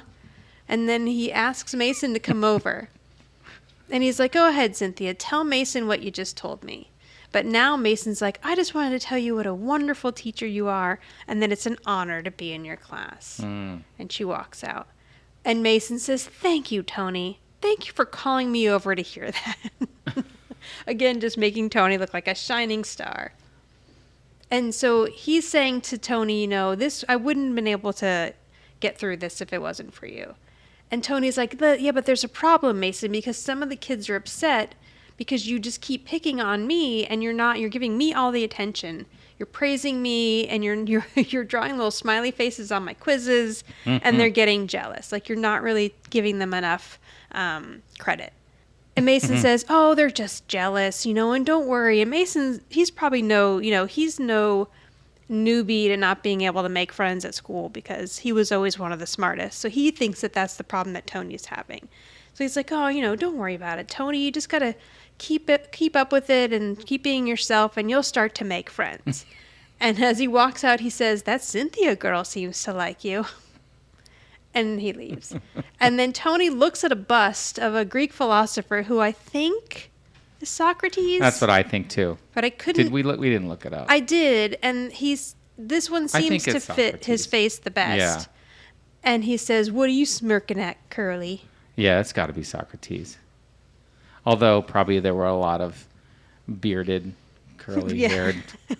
Yeah, but when I looked up like busts of Greek philosophers, that one most matched what Socrates. Yeah, Socrates is. I mean, who else would he have in class? You know. Well, yeah. Okay, so now we cut to Angela on the floor doing exercise. Right, she's working out still. But I guess she's doing yoga, but she's just breathing furiously. Like, I don't know exactly what's happened. It's scrunching up her whole face as she breathes in and out. I love Judith Light. She's so funny. So Mona in the background was drinking like a root beer or something. She takes the straw out, starts to stick sunflower seeds in it, and blow them into Angela's hair as Angela's turned the other way. I know. Mona is definitely useless in this episode. She really is. So Angela feels something hitting her, and she's like swatting it away. Oh my gosh. Okay, we need to keep track of her hair here. Because at some point, this horrible little ponytail is going to fall out. And like, it's not even like Well, it's Judith already- Light was in the scene before this. Like, how bad did they botch this hair when they had a whole scene to get it ready? Angela notices what Mona's doing, and she turns around and says, "Why are you shooting sunflower seeds into my hair? And seriously, why? Why are you doing that? Are you 7?" Right? What? I'm telling you, sometimes it's like Mona's like that high roommate that like, what is she doing? Wait. You know what I mean? She comes in, she complains about being hungry, eats all your food. Oh, now she's blowing sunflower seeds. What was the movie with Owen Wilson where he moves in with that couple? Oh my gosh, you crap. put me on the spot. I know. Oh my gosh, yes, I don't remember what the name of that was. We'll remember it before. I'll remember. Damn it. Okay. It's on the tip of my tongue, I know. and People somebody's at home screaming are at their yelling right now. Somebody's screaming at their iPod. I like to say You, iPod. me, and Dupree. You, me, and Dupree. Yes. That's it. Okay, got it. Yes, when he burns the house down there. Mona's like Dupree. Yes. Mona says, because prime time doesn't start for 20 minutes. See, that's something. Like, what are you doing? Yeah. So, okay, Antenna TV doesn't have this scene at all. Angela's like, go back to your house that I pay for. Right. Yeah, the house that I paid to remodel. And I pay rent. And I pay your salary. Yes. Get out of here. And you still come here and annoy me and eat all of my food. Right. So Antenna TV didn't have that scene at all. No, it doesn't. It fades up to Tony walking in the door. Yes, it and does. Mona with the straw pointed at Angela's head. So you really don't know. Well, I mean, I get it. It doesn't add anything Looks like to she, the plot from the angle line. I'm looking at, it looks like she's doing a line. A line of coke.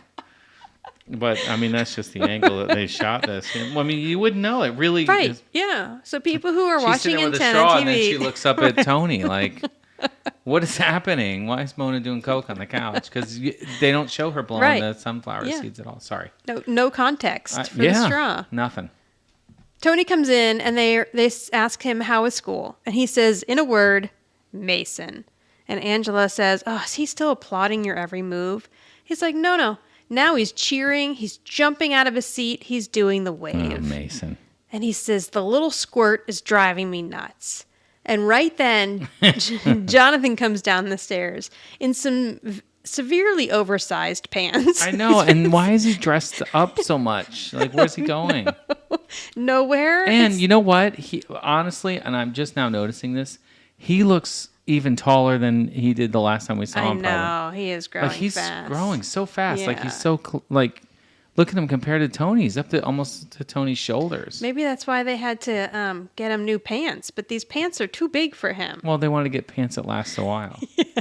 And the pleats, man, some aggressive Oh, I know. pleats on They them. are severe pleats. I've used that They word are really twice so now. big, I didn't and mean that. I didn't even notice it until you just When he said sits something. down, they look huge too. Oh my god! And so Jonathan assumes that he's talking about him, and he's like, "What did I do now?" And Tony says, "No, not you, Yeah, Mason." different little squirt. Yeah. And Jonathan's like, "Oh, okay, Mason." Tony says, "I don't even want to hear his name." And right then, Samantha comes in and says, "That Mason, he cracks me up. He told me that you are a natural scholar. You must have him wrapped around your little finger." One, I love Alyssa Milano's sweater in this scene. It's so cute, and I could see kids wearing it today. Actually, the whole outfit, the high-waisted jeans and like the cropped sweater. Two, I find it interesting that she's eating an apple because it doesn't have anything to do with the scene. So that means that she had to eat that apple at dress rehearsal, and then she had to eat that apple at the nighttime taping. Yeah, maybe dress rehearsal. She didn't eat it. she Probably just pretended to eat an apple, Well, or they just gave her an apple. yeah, but like, why? Why does she have the apple? It doesn't make like it doesn't have anything. And I've noticed that Mona's done that a couple times too, like just eating random stuff that had nothing Again, to do. Mona. So you just wonder if they just like wanted a snack. That's true. And they were like, "Oh, well, it makes sense because it's a perfectly natural thing for someone to be walking around the living room eating an apple, especially a kid like that." So I wonder if they were just like, "Oh, I'm hungry and this makes sense, so I'll just walk around with this apple and eat it." Maybe. Mona says, "All right, Tony, you got an easy A." Tony says to Mona, "I don't want an easy anything. I'm going to school to be judged fairly, and I want to work hard and earn my grades." And Angela's like, "Oh, yes, Mother, some people want to work hard." Okay, so here's the part where Angela does take the ribbon out of her hair here. So maybe they just made it loose so that she could take it out. I don't know. Or she was like, I look ridiculous. I'm going to take this ribbon out and just let my hair down because... Yeah, maybe. I don't know. And then she picks up one of the mats that look like the mats the girls used to have at daycare when they would take naps. It's like this old plastic. It's not a yoga mat like we would think of one today. So Angela's like, yeah, you know, people still believe in hard work and traditional values. And Mona says, yeah, Tony and a gang of Quakers. Mm-hmm. And Tony asks Mona, what do you do when someone sees you as perfect? And Mona says, I get them to buy me things. And he says, why did I ask her? I know. It's like... It almost seems like a Tony Danza ad lib there. Because it's like so quick. I know. And just what? And really, why did he ask I know. her? Why do you ask Mona anything? So Jonathan sits down and he's like, you know what? I think I can help you. I had a problem like this when Jeannie Gordon had a crush, major crush on me. And they look at him like, really? Yeah. And he says, it could happen. Oh, shoot. I forgot to mention something earlier. What's that? I do want to mention it because I think it's so cute. When Jonathan comes down the stairs and he thinks that Tony's calling him the little squirt at first, if you look in the bottom right-hand corner of the screen, Angela reaches up and like grabs his hand. And it's funny because it's not something that you're really going to see because it's just like a little thing, but it was a really cute, I think, movement as his mother for Judith Light to do. Right. I thought that was so cute. Okay, sorry. Back to this. Now, he says that she drove him nuts and she followed him everywhere. And so one day he made chocolate milk come out of his nose. And after that, she screamed, ran into a closet, and he's never heard from her again. Why? It's terrible. I know, but that sounds very accurate for an elementary school boy to do. I guess so. And Tony contemplates it for a moment. And then he's like, no, I can't. I can't do that. Like, what is that going to do to help him out? But Mona says, all right, well, maybe my grandson has an idea. If you have to get Mason to think that you're not brilliant. So why don't you just write a lousy paper? And he says, no way. I'm not writing no lousy paper. No lousy paper. He says, I've been working all week on a good paper. And Sam says, don't worry, Dad. A lousy paper only takes 10 to 15 minutes. Trust me. That's pretty funny. Yeah, I don't think you want to tell your dad that. Right. And Angela says, normally I don't, what does she say? I don't approve of academic hijinks. But this academic hijinks. But this may be the shock therapy that Mason needs. So they're discussing a paper full of historical inaccuracies, misnomers, and assorted goofy stuff. Tony says, I don't do goofy stuff. And she's like, all right, well, fine. Then write whatever paper you're going to write and live with the curse of Mason for the next semester. Tony says, 10, 15 minutes? Yeah. And Sam's like, I'll get you the notepad. You really think live with the curse of Mason? Like, you think that it was really going to last that long? Like, eventually it would have come to a head. Right? Yeah, I mean, I feel like it would have been easier. Without these extreme measures. It would have been easier for him just to say, hey, Mason, I need you to call on some of the other kids more often instead of just me. No, let's get real sitcom with it and go completely then crazy. To completely blow a paper. Right. So we cut back to the classroom where Mason is saying, okay, I'll have, everyone's turned in their essay. He's letting them know that he will have them back to the class by next week. Just then, Dean Brown walks in. So this is Alan Oppenheimer. Oh, right, yep. We discussed him when he appeared in the episode 19 again, and then Adam talked about him a bit in the interview. He is still working today as a voice actor. I went back and double-checked his IMDb because in the interview with Adam, I mentioned that he's only 58 here. Right. And I was correct. And he's 91 now. Oh, okay. So he's still working at 91 years old. Oh, my gosh. Retire. Go live your life. I know. 91. He and Betty White. Just, I guess voiceover work is not. Yeah. So, yeah. Whatever. But, yeah, so this is what I was talking about where 58 doesn't look the same today as it did then. Because he honestly, and I don't want him to hear this, and he won't because he's 91 and And he still won't listen probably to has our better things to do. podcast, right. Right. But he looks about 68 in Yeah. this episode. So Dean Brown comes into the classroom, and Mason's happy to see him. He's like, "Oh, welcome, Dean Brown." I feel like you can hear my chair creaking. Sorry. He's like, "Are you checking on me, sir?" Yeah. And he's like, "Oh, I just wanted to come by and see how you're doing." Mason says, "I have a terrific bunch of students, but this guy is tops." And he My points prize to Tony. pupil, he calls him. And Tony's like, "Oh, man, okay. Hi, yes, hello." And Tony knows Dean Brown because, oh, wait a minute. I wonder if What? Dean Brown knows that Tony was Angela's date, because Dean Brown definitely knows Angela. But whether or not he's familiar with Tony from that night, I'm not sure. So Cynthia comes up at the same time, and she's like, "Oh, Dean Brown, hi, I've been meaning to talk to you. There's something that we need to discuss." And he looks at her, and he's like, "My door is always open." Okay, now here, it's creepy. Yeah. Yeah, come on over anytime. Yeah. No, I'm not. Tony making the comment about the 18-year-old girl, iffy. Mason, pure. Here, no, creeps. So she walks out, and then you get the impression that she's going to go tell him what's happening with Mason and Tony. And he's like, "Sweet girl," and he's touching his tie. Mason offers to let Dean Brown read through the essays so that he can get a good idea of what's going on in the classroom. And now alarm bells go off in Tony's head, because he's like, "Oh man, he doesn't want the dean to read this crappy essay. No. It's just supposed to be Mason." Right. And what did he think was gonna? How did he think that writing that really bad essay was gonna make Mason? I feel like I don't Mason would know. have just been like, what he would What have is this? figured out a way to justify it because he's wearing rose-colored glasses when it comes to Tony right now, I guess so. or he would have just said like, "Rewrite this." Anyway, I don't know. Doesn't Instead matter. of again in a very sitcom way, right. instead of just talking to him, let's do this wackiness. Let's get a big misunderstanding. Yeah, So pretty Dean much. Brown takes the stack of essays, and he's excited to actually go through them because it's been a while since he's been able to grade any papers. Now back home, Tony comes home from school. This is pretty funny. I know. Is Angela working out again? What is Angela doing? No, here? I don't think she is. I think she's Oh, just no, okay. standing there. Yeah, just standing there looking through Like I bills. think they just got home from work or something. Yeah, probably. She checked the mail. She says, "Hi, Tony. How's it going?" He says, "You." You. Then Samantha says, "Hi, Dad. You." And then Mona walks in. "Hi, Tony. And You." So they're like, What happened? Yeah.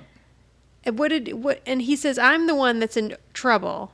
I'm the one who handed in the phony essay that you guys got me to write." So he lets them know that the dean is now planning to read these essays, and that what was supposed to solve all of his problems is going to cause more. Well, it was a dumb idea to begin with. I'm sorry. It was a dumb idea. I'm gonna say that out loud. Oh, hang on. I'm sorry. Here. What? Oh. Mona says, "Don't get all Gore Vidal." Ooh. I feel like Mona's brought that name up before, but I can't remember if it's just that I looked it up and that's why it seems familiar to me. But he was basically just a published, known as an intellectual and a writer. Oh, okay. Well, that's good. Angela says, "Oh no, why did you listen to us?" And there was 3 of them giving advice, and now all of a sudden it's like, oh, you're an idiot for listening to us. So Angela says, "Okay, hang on. I know what you can do." And he's like, "Oh, great, more advice." She's like, "All you have to do is go to the dean and ask for the paper back."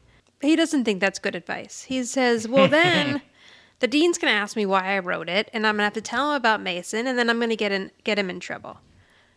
And Mona says, "Yeah, Angela, that was a really dumb idea." So then he asks her, "Well, what do you think I should do?" And Mona says, "You should talk to Samantha." Just passing it off. Right. Yeah. Like these 2 have no advice. Yes. And Samantha says, "You need to take the rap for the bad paper." She's like, "If you get Mason in trouble, he's going to get yelled at by the dean. Then he's going to fall into a deep depression, check into a sanitarium, and we're never going to hear from him again." Well, that's extreme. And I got news for you. You never hear from Mason again, I unfortunately. know. We won't ever hear from Mason I again. thought Mason would be on again, but I guess he's not. So they cut to Tony in the dean's office. Wow, 2 different sets for this episode. So he's gone there to ask him if he can have the paper back.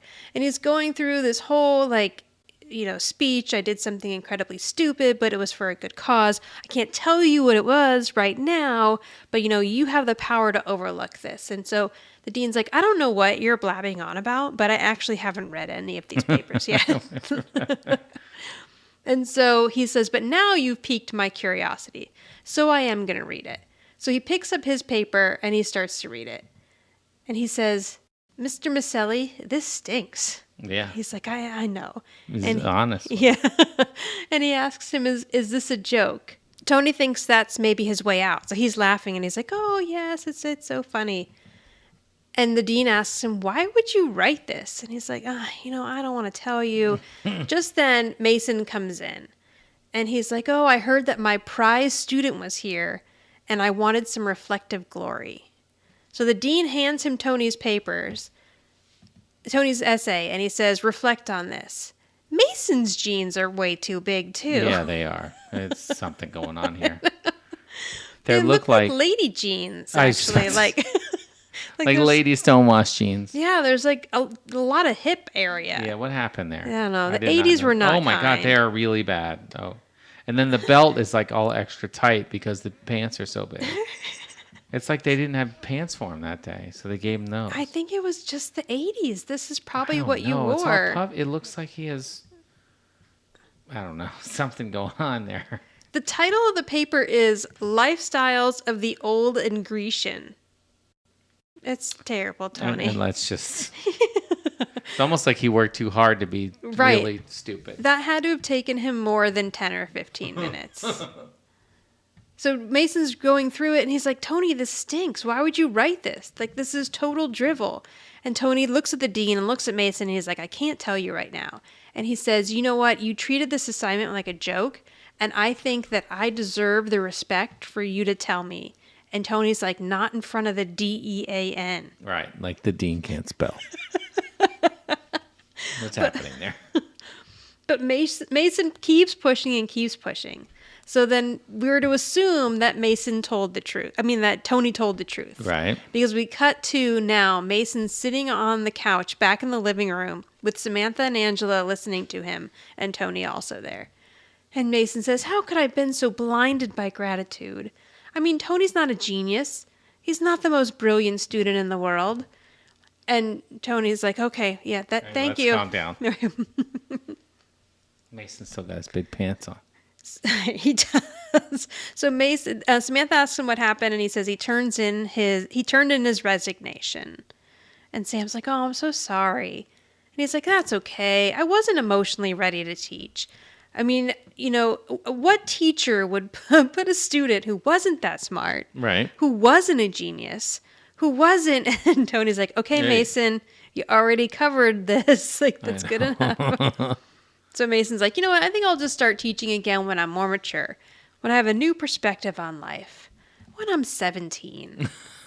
So really, Mason's only 16? I guess so. Yeah, that's he really impressive. Really is a boy genius. But I think Adam Carl was older. I got to look, but I think he was like at least 2 or 3 years older. Oh, really? Than Mason. I think so. I think he's like 2 years older. I know. Well, I mean, I was surprised when he was in Cheers how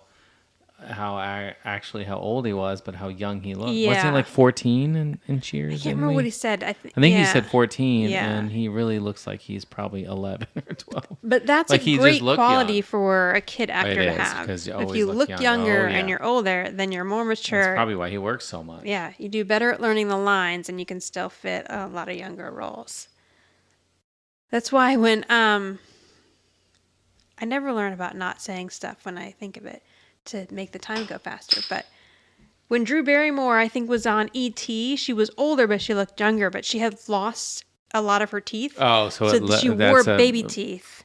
So that she still looked, she had like fake baby teeth that went in where her missing teeth were. Didn't know that. So that she still looked a little bit younger. And I think she was on like a late night talk show or something, and she took them out to show them that they were fake teeth. Yeah, because I think she's pretty close to my age. So that was, yeah.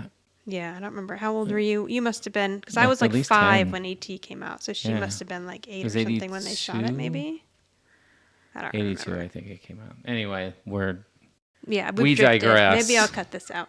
Okay, so, and you can tell here, Adam Carl hasn't had the growth spurt quite that Scott Bloom did, where Scott Bloom was actually... He's definitely gotten taller. taller. You can tell here when you go back to that first episode of He's Tony. He's almost eye to eye with Tony. Yeah, that he is taller now, which is definitely his waist is higher than Tony's with those pants.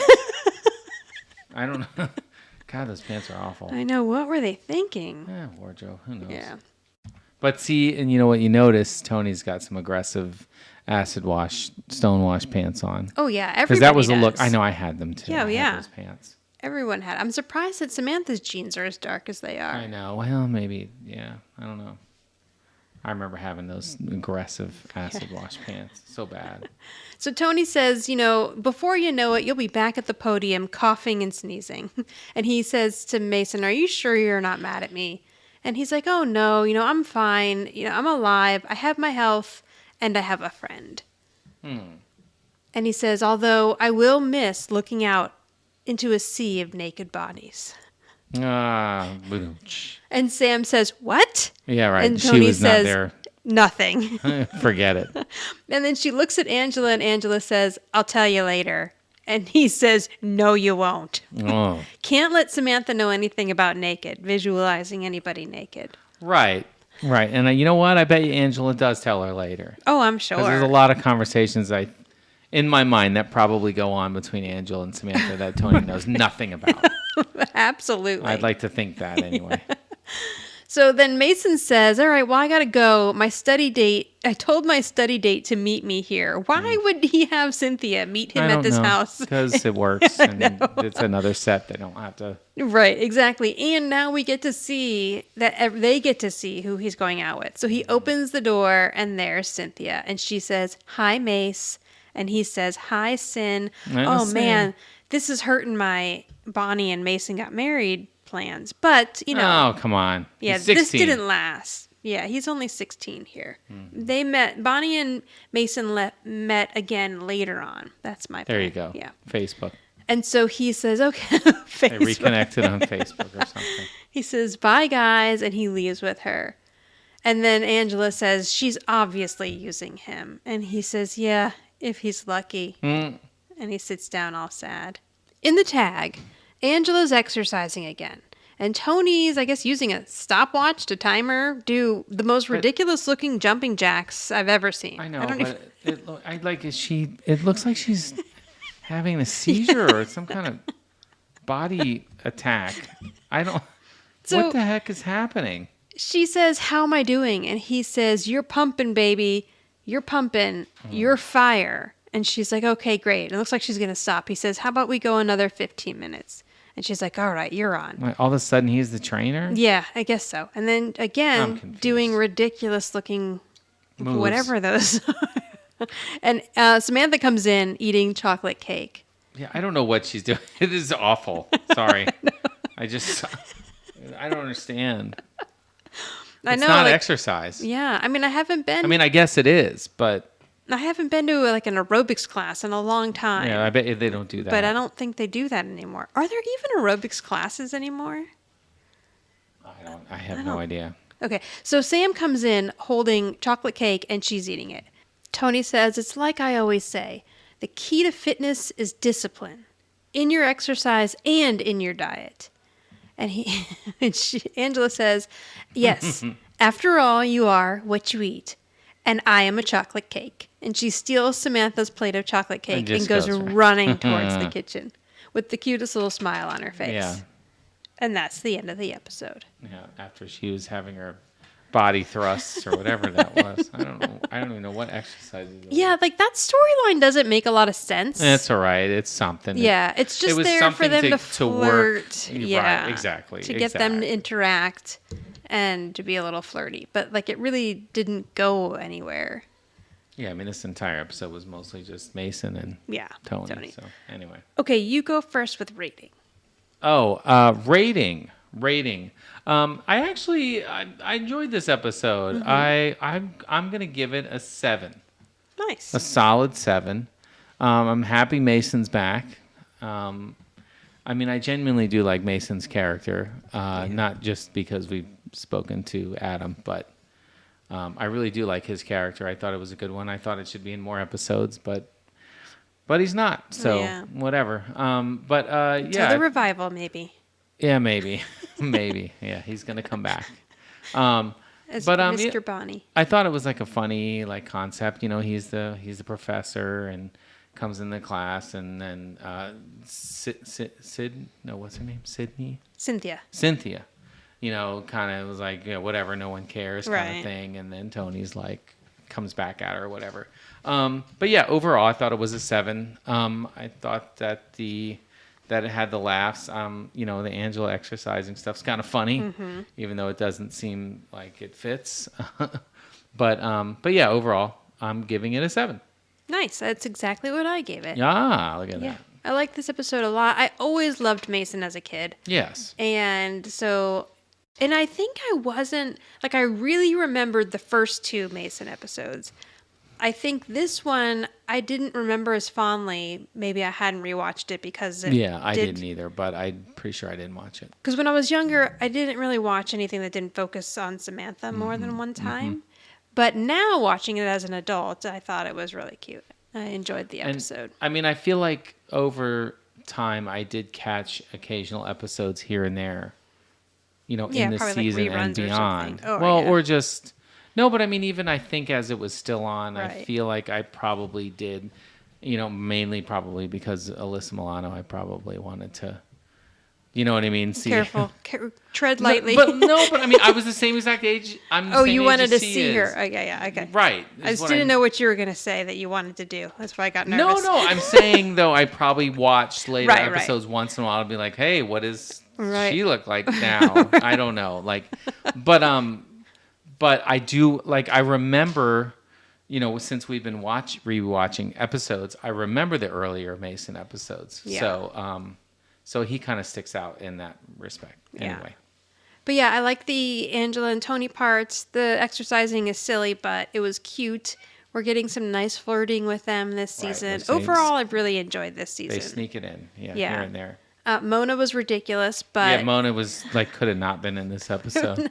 I know, but the belly laughing in that one part is so fantastic. That's true. It is awesome. But, that's it. That's what she did. She did that, and she spit sunflower seeds into Angela's hair. Why? What is wrong with you?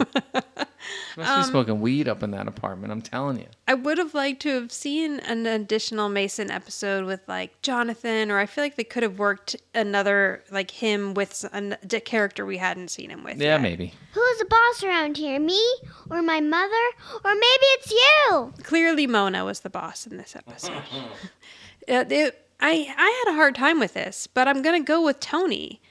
Even though he followed bad advice, in the end, he actually followed 2 examples of bad advice. Because first he wrote the paper. Right. Then he went to try to get the paper back. Right. More bad advice. But then he just did what was right, and he told the truth. Yes, and said that Mason, was having trouble as a teacher. So, yeah, it's Tony. Yeah, I will agree with you 100%. Because there's really... Who else could it be? No.